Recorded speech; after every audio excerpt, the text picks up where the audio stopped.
ले जी, sports OLX का comeback 3 साल बाद हो गया, लेकिन पाकिस्तान क्रिकेट का कमबैक अभी तक नहीं हो सका। क्या world cups, Asia cups, champions trophies, क्या क्या कुछ हमने नहीं देखा पिछले कुछ सालों में। और वहीं के वहीं वही गलतियां, वही परफॉर्मेंसेस, कुछ नहीं बदला। काफ़ी देर से मैं ट्राई कर रहा था कि यार दोबारा यूट्यूब की तरफ आना चाहिए, वीडियोस बनानी चाहिए, लेकिन हर थोड़ी देर बाद कोई ना कोई मायूसी, कोई ना कोई ऐसी परफॉर्मेंस आती थी कि बंदा कहता था यार क्या। खैर, एक एक चीज़ थी हमारे पास सेलिब्रेट करने के लिए, पीएसएल। और अब ये मनूसियत पनौतीपन जो है ना, ये पीएसएल की तरफ भी शिफ्ट हो गया है पाकिस्तान क्रिकेट के बाद। आप सब ने न्यूज़ सुन ली होगी, काफ़ी लोग एक्साइटेड थे पीएसएल न्यू एरा, पीएसएल 11 के लिए। कुछ बड़े नाम आ रहे थे पहली दफ़ा, काफ़ी अच्छी ब्रांडिंग चल रही थी, सब कुछ और उसके बाद एक न्यूज़ के know crowd allowed in PSL 11। और सारे फैंस, काफ़ी ज़्यादा एक हर्टिंग न्यूज़ थी। काफ़ी बड़ा सेटबैक है पाकिस्तान के लिए, पाकिस्तान क्रिकेट के लिए, पीएसएल के लिए। तो उसके बाद फिर एक वही मायूसी सी दोबारा से। खैर, 3 साल बाद मैंने दोबारा वीडियोस बनाना शुरू किए हैं, होपफुली इस बार बेहतर तरीके से। काफ़ी देर से ट्राई कर रहा था, काफ़ी लोगों ने मुझे मोटिवेट किया कि यार बनाओ वीडियोस, दोबारा बनाओ, दोबारा कम बैक करो अपना। जो लोग मुझे पहले से जानते हैं, मैंने यूट्यूब चैनल स्टार्ट किया था, लेकिन मैं हमेशा से चाहता था कि मैं एक ऑर्गेनाइज चैनल रखूँ, प्रॉपर बैकग्राउंड हो, एक प्रॉपर स्क्रिप्ट के साथ, थोड़ी तैयारी के साथ वीडियोस बनाऊँ। लेकिन फिर यूनिवर्सिटीज़ के साथ और काफ़ी ट्रैवलिंग वगैरह एक्सेट्रा एक्सेट्रा, टाइम मैनेज करना बहुत मुश्किल था।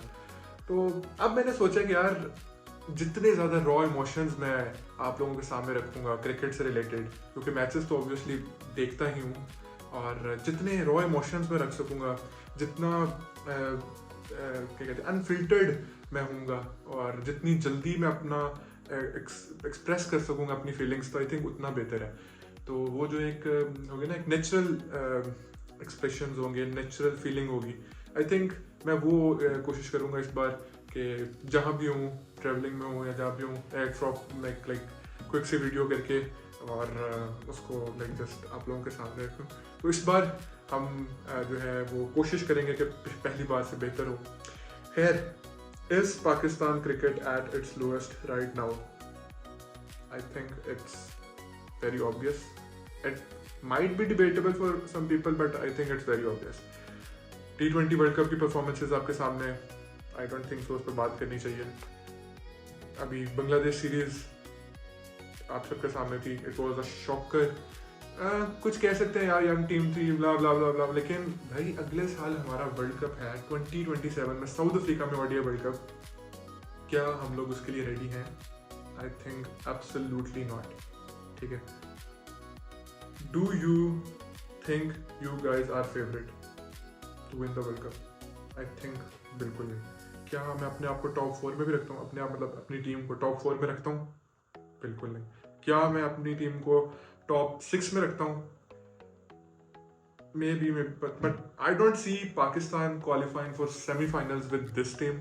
ठीक है, हाँ बाद में जाके चीज़ें, अभी साल है, चीज़ें बदलती हैं, लेकिन आई डोंट थिंक सो हमारे पास इतना सीरीज है, टाइम है कि हम दोबारा एक्सपेरिमेंटेशन करें। हाँ, आउट ऑफ नो वेयर कोई कुदरत का निज़ाम हो जाए तो कुछ कह नहीं सकते, कुछ players out of nowhere form में आ जाए तो बिल्कुल पॉसिबल है। खैर, मेन इशू पे आते हैं। मैं चाहता था कि मैं पीएसएल के लिए वीडियो करूं, पीएसएल स्टार्ट करूं, आहिस्ता आहिस्ता उसको कवर करूंगा, फिर एक बिल्डअप करेंगे अगले वर्ल्ड कप तक, पाकिस्तान सीरीज़ वगैरह कवर करेंगे, सीरीज़ और जो चीज़ें स्पोर्ट्स से रिलेटेड होंगी मैं वो कवर करता रहूँगा। उससे पहले एक ये मैंने सोचा कि एक वीडियो बना देते हैं पाकिस्तान क्रिकेट के ऊपर। काफ़ी, अब तो काफ़ी पुराना हो गया टॉपिक, बट लाइक सब ने बात की, सब ने अपना इनपुट दिया। मैंने कहा कि यार जल्दी से एक छोटी सी वीडियो करेंगे, ज़्यादा छोटी तो खैर नहीं होगी है, लेकिन मैं अपना इनपुट दे दूँ और बाद में मतलब कल इंशाल्लाह फिर मैं पीएसएल का एक प्रीव्यू कर लेंगे सारे स्क्वाड्स का, और उसके बाद फिर डेली जो मैचेस होंगे उन पर हम बात कर लेंगे। तो आई थिंक ये एक अच्छा तरीका है। हाँ, सबसे पहले हम बात करते हैं, क्या पाकिस्तान क्रिकेट का ये हाल प्लेयर्स की वजह से? Yes and no. क्या पाकिस्तान क्रिकेट का ये हाल कोचिंग की वजह से? हमने काफ़ी ज़्यादा लोगों को सुना कि वो कोचेस को ब्लेम कर रहे थे, माइक हेसन को ब्लेम कर रहे थे। क्या कोचेस का मसला है? आई don't think so. May be but नहीं, मेरा नहीं ख्याल। मैं अब एलेबोरेट करूंगा अपने इस पॉइंट को इसके बाद। क्या पाकिस्तान क्रिकेट का ये हाल हमारी मैनेजमेंट की वजह से है? आई think absolutely yes. It starts with management, ठीक है। बिल्कुल बेसिक मसले, सिलेक्शन के मसले, ऑब्वियसली सिलेक्शन कमेटी वगैरह सारे उसमें आ जाते हैं। कैसे आप, मतलब सबसे पहले हम बात करते हैं प्लेयर डेवलपमेंट की, जो कि मैं रिसेंट टाइम के अंदर अपने काफ़ी सारे दोस्तों से इस बारे के ऊपर बहस कर चुका हूँ। तो मैं चाह रहा था कि हम ये बात करें, क्या पाकिस्तान अभी तक, क्यों पाकिस्तान अभी तक एक भी बड़ा प्लेयर डेवलप नहीं कर सका? लाइक हम इंडिया के साथ कंपेयर करते हैं, क्योंकि ऑब्वियसली हमारा नेबरिंग कंट्री है और हम उसके साथ एक हमारी राइवलरी वगैरह चलती है। तो हम कंपेयर करते हैं क्यों पाकिस्तान अभी तक एक अभिषेक शर्मा नहीं बना सका। चलो अभिषेक शर्मा नहीं कहते क्योंकि आप लोग काफ़ी ज़्यादा सोचेंगे कि यार वो तो स्लोगर है, आमिर ने कह दिया, एक्सेट्रा एक्सेट्रा। हम आ जाते हैं विराट कोहली पे। नहीं, विराट कोहली भी फिर like he was a generational talent, या लाइक कोई भी आप एग्जांपल ले लो उनके प्लेयर की। यार हम क्यों अभी तक एक संजू सैमसन नहीं बना सके? हम क्यों अभी तक एक हार्दिक पांड्या नहीं बना सके? अब संजू सैमसन आप लोग कहोगे, I have seen his initial days. Sanju Samson was technical sound player कह सकते हैं उसको, ठीक है। एक मतलब एक ओडीआई वाला प्लेयर था वो, कभी भी एक T20 वाला एक रेडीमेड प्लेयर नहीं था। बट हमने उसको T20 वर्ल्ड कप में देखा कि उसने कैसे लास्ट थ्री मैचेस के अंदर like he played exceptional, like single handedly उसने इंडिया को मैचेस जितवाए। वो नॉकआउट वेस्ट इंडीज वाला पहला मैच, फिर इंग्लैंड वाला सेमीफाइनल, फिर न्यूजीलैंड वाला फाइनल। आई थिंक तीनों मैचेस में उसका 80-90 स्कोर था। तो क्या हम अभी तक एक संजू सैमसन नहीं बना सके? हम हार्दिक पांड्या अभी तक नहीं बना सके। अब अगर आप लोगों ने हार्दिक पांड्या के इनिशियल डेज देखे हैं आईपीएल में, मुंबई इंडियंस के इनिशियल डेज, लाइक वही लाइक सूखे सूखे बाजू, अभी भी खैर वो इतना कोई मस्कुलर नहीं है कि बंदा बोले, but the way he bats and ball, I think he is a proper allrounder, one of the best या maybe the best in the world right now, ठीक है। क्या फहीम अशरफ जब आया था और हार्दिक पांड्या जब आया था, तो क्या हार्दिक पांड्या एक रेडीमेड प्रोडक्ट था? क्या वो बिल्कुल उसी लेवल पे फहीम अशरफ से बेहतर था जब हार्दिक पांड्या आया था? आई डोंट थिंक सो।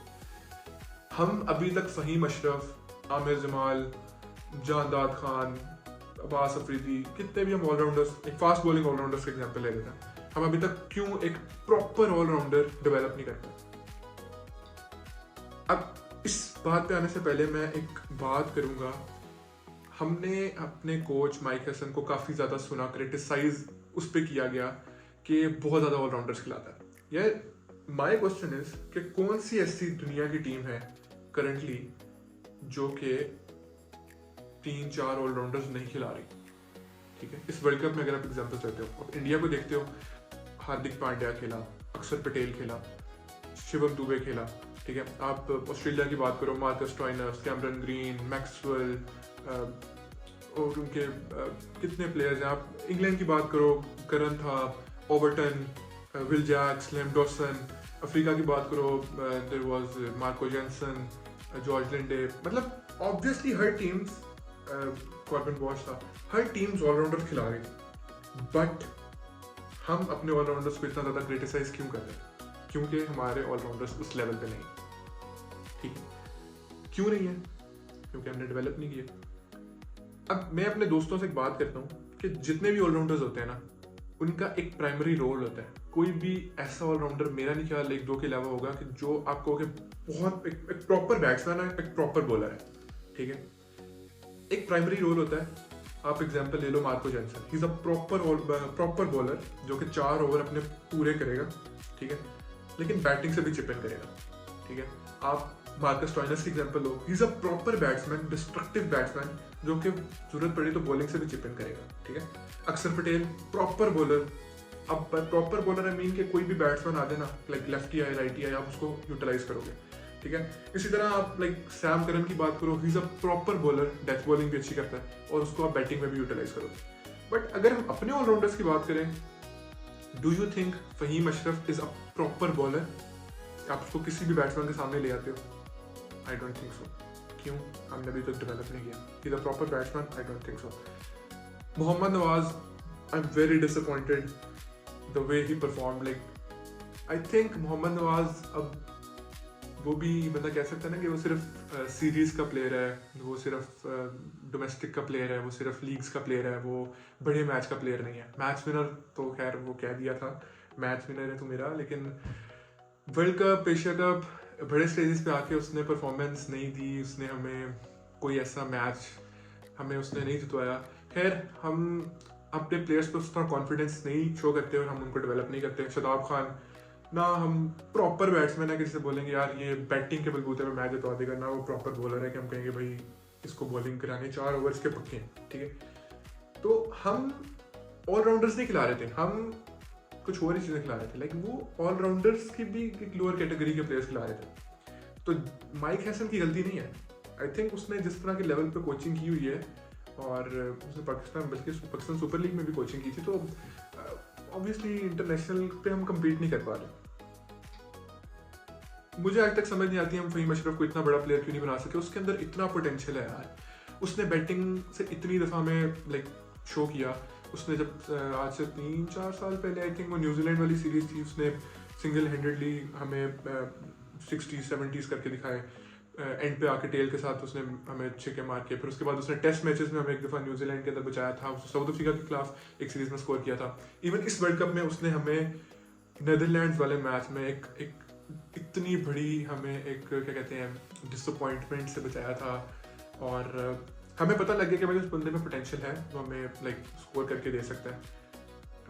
हम उसको बैटिंग ऊपर करा के मतलब थोड़ा सा डेवलप कर सकते हैं। बॉलिंग में हमने उसको देखा, उसमें पोटेंशियल है। उसने एशिया कप के फाइनल में अगर अभिषेक की वो विकेट ले सकता है, ऑब्वियसली उसने अपने स्किल पे विकेट ली, उसको स्लो एंड बॉल करा के, तो ऑब्वियसली कहीं ना कहीं पोटेंशियल है, लेकिन हम उसको रेगुलरली क्यों नहीं यूज कर रहे, दैट्स द मेन क्वेश्चन। हाँ, उस पर हमारे कैप्टन और कोचेस के ऊपर बात की जा सकती है कि यार हम उसको क्यों नहीं डेवलप करें। And by developing I mean कि अगर आप देखते हो शिवम दुबे, इंडिया ने इवन शिवम दुबे को वर्ल्ड कप के इतने इंपॉर्टेंट मैचेस के ऊपर डेवलप कर रहे हैं। वो मतलब उसको ओवर्स दे रहे हैं, बेशक 1 दे रहे हैं, 2 दे रहे हैं, लेकिन उसको ओवर दे रहे हैं। और मेरे ख्याल में there is no such thing like एक क्या कहते हैं एक dedicated position, batting position in T20, ठीक है। इंडिया के कोई ऐसा, मेरा नहीं ख्याल इंडिया ने किसी भी मैच के अंदर एक सेम बैटिंग ऑर्डर रखा होगा, एक्सेप्ट फॉर ओपनर्स। उनमें इतनी फ्लेक्सिबिलिटी, और T20 में आपको फ्लेक्सिबिलिटी दिखानी पड़ती है, ठीक है।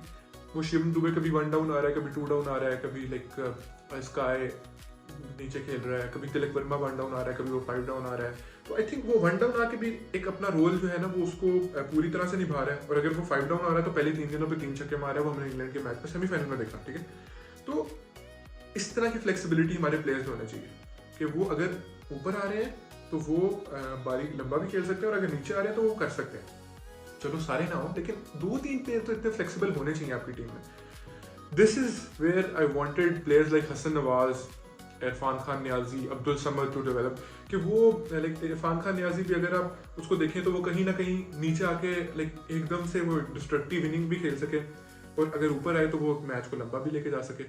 हसन नवाज हमने इस तरह देखा, पता नहीं हमने उसको क्यों वर्ल्ड कप स्क्वाड में नहीं रखा, समझ से बाहर है। खैर, बहुत सारे मसले हैं, हमारी मैनेजमेंट के मसले हैं। अब ODI वर्ल्ड कप के ऊपर अब आए, हमने बांग्लादेश के खिलाफ सीरीज खेली, हमने उन प्लेयर्स को अपॉर्चुनिटी दी, उन प्लेयर्स को अपॉर्चुनिटी और उन प्ले डेब्यू करवाया जो आई डोंट थिंक सो कि जो वर्ल्ड कप खेलेंगे, except for mass Sadaqat. I don't think सो कि कोई भी लाइक शामिल हुसैन था, मेरा नहीं ख्याल वो वर्ल्ड कप खेलेगा, गाजी गोरी था, मेरा नहीं ख्याल वो वर्ल्ड कप खेलेगा, लेट्स बी ऑनेस्ट। मां सदाकत, आई थिंक उसने एक मैच में अगर परफॉर्म कर दिया तो वो हमारी मजबूरी बन देगा। और यहाँ पे आई थिंक कि अगर हमारी पाकिस्तान क्रिकेट में एक प्रॉब्लम है ना, तो हम फैंस भी हैं, ठीक है। हम लोग एक परफॉर्मेंस के ऊपर एक प्लेयर को इतना चढ़ा देते हैं कि बस हम कहते हैं कि भाई दुनिया खत्म है, ठीक है। अगर अंडर 19 के एशिया कप के अंदर, वर्ल्ड कप भी नहीं, एशिया कप के अंदर एक प्लेयर ने 100 मार दिया ना, तो हम कहेंगे भाई उसको अभी टीम में लेके आओ, सिर्फ एक इनिंग के ऊपर, ठीक है। और उसके बाद फिर हम उसको टीम में लेके आएंगे, हम उसके 1, 2, 3, 4 मैचेस फेल होगा, और फिर हम ही बैठ के बात करेंगे, ठीक है। फिर हम बैठ क्या बात करेंगे, काश वो वाली इनिंग ना आई होती, तो आज हम इससे जान छुड़ा के बैठे होते हैं, ठीक है। हम फ़खर ज़मान को अभी तक क्या बातें, कुछ लोग बातें करते हैं, खैर सारे नहीं, कि यार काश वो नो बॉल ना हुई होती बुमराह की, ये हमें पड़ गया, मतलब हमारे सर पे बैठ गया है, ठीक है। काश बाबर आजम ने 152 for 0 वाली बारी ना खेली होती, ठीक है। और काश शहीन शाह अफरीदी ने वो विकेटें ना ली होती इंडिया के खिलाफ, मतलब वो हम बातें करते रहते हैं। तो आई थिंक एक मैच से मां सदाकत ने अगर 3 में से एक मैच में कोई 70 और रन कर दिए बांग्लादेश के खिलाफ, और आगे अगले 6 मैचेस में अगर उसको चांस देते हैं और वो परफॉर्म नहीं करता, तो आप लोग ही उसको बैठ के गालियाँ निकालेंगे। सो दिस इज़ वेयर जो है ना ये फैंस कहते हैं, वो करते हैं अपना प्रेशर डालते हैं मैनेजमेंट पे, फिर मैनेजमेंट जो ऊपर की होती है वो फिर सोशल मीडिया देख के, फिर ये देख के, फिर वो प्रेशर में आती है और उस पर हिसाब से टीम सिलेक्शन होती है। Khwaja Nafe T20 world cup कैसे खेल गया समझ से बाहर है, आउट ऑफ नो वेयर, कोई उसकी लाइक डोमेस्टिक में भी उसकी कोई ऐसा परफॉर्मेंस नहीं थी कि मिडिल ऑर्डर में आके वो कोई बड़े छिके मारने वाला हो। हाँ, हमने सिर्फ T10 बल्कि T10 का एक सैम्पल साइज था कि जिसमें आगे उसने थोड़ा सा दिखा दिया। खैर अब उसका भी हम करियर ख़राब करेंगे। सो या बहुत सारे मसले हैं कि हम क्या पाकिस्तान क्रिकेट फिर कैसे तरक्की करेगा। खैर आई डोंट थिंक सो हमें अभी ODI के ऊपर इतनी बातें करनी चाहिए। शहीन शाह अफरीदी ODI का वर्ल्ड कप का captain does not make any sense, वो खुद बेचारा आउट ऑफ फॉर्म है। खैर this is like inauguration video, ठीक है। ये मैं चाह रहा था कि मैं बस एक थोड़ी सी एक जनरल सी वीडियो बना दूँ, एक बैठे बैठे एक बस वीडियो अपलोड कर दूँ ताकि एक कुछ हो, ठीक है, ताकि मैं अपलोड करके आप लोगों तक पहुँचा सकूँ। फिर अगली वीडियो मेरी इंशाल्लाह PSL के प्रीव्यूज़ पे होगी, स्क्वाड के प्रीव्यूज़ करेंगे हम, और फिर उसके बाद अगले दिन से PSL स्टार्ट हो जाएगा। होपफुली PSL में क्राउड अलाउ कर देंगे कुछ देर बाद। अभी तो शायद कुछ सिक्योरिटी थ्रेड्स अफगानिस्तान वॉर की वजह से, कुछ उसकी वजह से इन्होंने किए हैं, लेकिन होपफुली हम लोग अपने लाइक पहले कुछ मैचेस अगर हो भी जाते हैं, बाद में क्राउड आ जाए, तो वो that will make PSL more engaging और मेक मोर फन। और कुछ शायद प्लेयर्स भी फाइनल हो जाए। अभी तो IPL ने अपना जो बैकअप रखा हुआ है PSL को, वो चाहते हैं कि एक बेहतर जो थोड़े से प्लेयर्स हैं वो यहाँ से ऑब्वियसली वो फिर उनको अट्रैक्ट भी करते हैं, क्योंकि फिर वो सलील करेंगे हमें। मुजरबानी चले गए, और भी कुछ प्लेयर्स हैं जैसे स्पेंसर जॉनसन मैं देख रहा था, वो भी अभी रिसेंटली अभी कुछ देर पहले उन्होंने अनाउंस किया है। किसकी जगह अनाउंस किया, किसी की जगह खैर अनाउंस हो गया IPL में स्पेंसर जॉनसन भी। और एरन हार्डी पेशावर ज़ल्मी की एक बड़ी आप कह लेंगे बेहतरीन पिक थी, मुझे बहुत पसंद है, एक ऑलराउंडर। उनको सनराइजर्स हैदराबाद ने अप्रोच किया था, जैक एडवर्ड्स, वो भी ऑस्ट्रेलियन ऑलराउंडर है जो कि इंजर हो गए थे, लेकिन एरन हार्डी ने मना कर दिया कि मैंने नहीं जाना, रिपोर्ट्स के मुताबिक जो कि सोशल मीडिया पे चल रही थी। तो I think I am very happy, very impressed, बहुत खुशी हुई मुझे एरन हार्डी का सुन के। खैर अगली वीडियो इंशाल्लाह हम PSL की टीम्स का 8 टीम्स का प्रीव्यू करेंगे, और उसके ऊपर बात करेंगे, अपना ओपिनियन दूंगा, और फिर थ्रू आउट हम PSL को कवर करेंगे, और फिर हम देखेंगे कि भाई क्या पाकिस्तानी टीम के पास कुछ प्लेयर्स आ रहे हैं जो कि हमें इंटरनेशनल क्रिकेट में सर्व कर सकते हैं, सिर्फ लीग के प्लेयर्स नहीं जिनमें एक्चुअली पोटेंशियल नज़र आए। क्योंकि हमारे पास बहुत सारे ऐसे प्लेयर्स आए हैं कि जो लीग में तो बहुत लाइक अखीर परफॉर्मेंस देते हैं, सीरीज में भी जाके कई हद तक वो बेहतर परफॉर्मेंस देते हैं, लेकिन जब बड़ा स्टेज आता है तो वो क्लास। सो या that is it for this video. इंशाल्लाह आपसे अगली वीडियो में मुलाकात होती है। टेक केयर, अल्लाह हाफ़िज़।